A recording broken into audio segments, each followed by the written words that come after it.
Right? Like, Right. there's only so much you can do. You know, People. what I really hate is like I've had some people, and we both know a common developer, senior level guy, senior level .NET guy. Okay. I think I know exactly. Wears a backpack all the time. Okay. Right? You know what I'm talking about? I think so. Okay. For interviews and stuff like that, I'll just say, hey man, go into the interview business cash, right? You're a developer.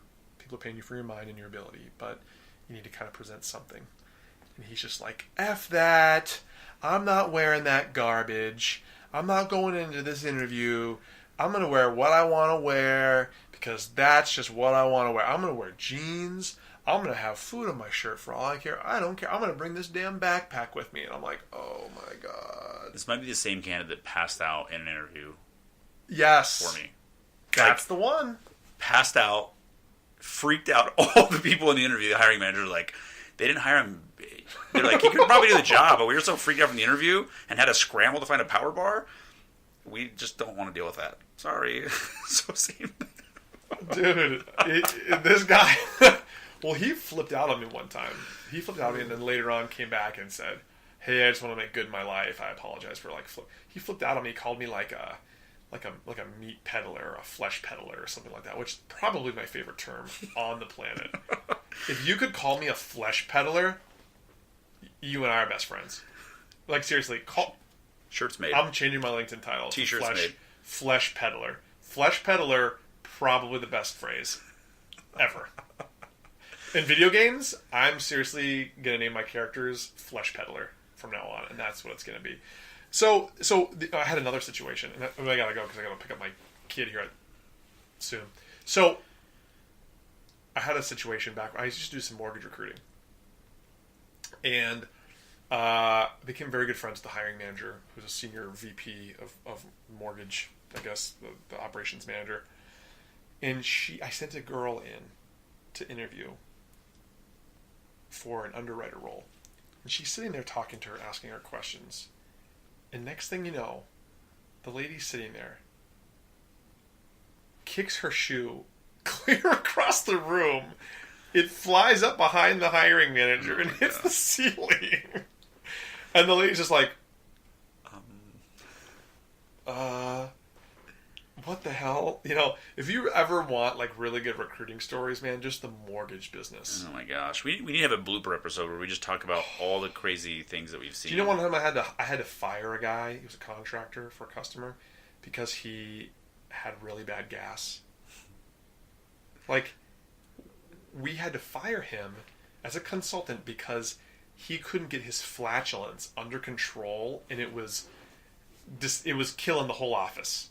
And so they're like, yeah, we gotta let this guy go. He can't get his body. I had a guy I had to fire because I had a very hard to find skill set because he picked his nose everywhere and didn't care about it. They'd be in scrum meetings. He'd be picking his nose and like talking while he's doing it, looking people in the eyes, picking. I could understand a sneak a poke, pick. sneak you a got pick up something, there. you got a hanger, you got to pull out. Yeah. Nope. Just had no shame. Just going to town. It's like one of my kids, man. Yeah. You're just digging away. And I'll always say little comments like, hey, you gonna cash that gold in for some dollars? Like, hey, save some of that for dinner later. They're like little comments, but that's a kid. That's a 4-year-old, 6-year-old kid. You're talking about a grown adult, right? It should know better. I mean, some of that's dietary, some of that's just basically culturally related, but it's just weird. So, thanks for listening. This has kind of been about why they're bad recruiters. A little piece. There's a lot of reasons, but we only try to keep these things under an hour because the files get long, and who wants to listen to us talk for over an hour? Well, our attention spans are maybe 5 minutes, so we're giving people some credit with an hour, but I'm sure they... One of the guys I talked to, he's just like, I have a really hard time sometimes just following you guys. Understandable. I have a hard time in my own head, trust me. I do too, and that's why we try to keep notes. But hey, make sure that you subscribe to us on iTunes and Google Play and Stitcher. Become a big fan, and automatically get our downloads every time they come out, so you don't have to just randomly check back in and check it.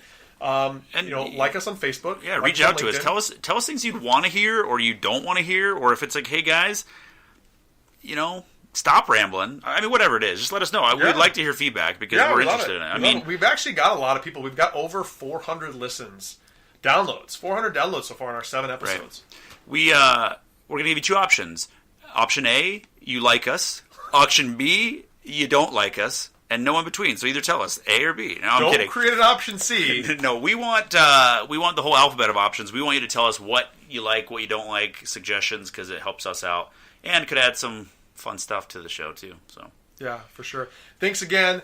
Next podcast, we've got Paul Elliott coming in, and he's from Republic Services. He's the senior manager of digital delivery or something like that. Is that his title now? Yeah, he used to be a senior guy over at Choice Hotels. But the cool thing about Paul is that he was help desk tier 2 for a long time, got into staffing, right? Was a sales rep at Tech Systems, and then went back into technology. Now he's one of the top senior leaders in the state. Yeah, so it'll be fun. We got a couple more guests coming up that should be interesting.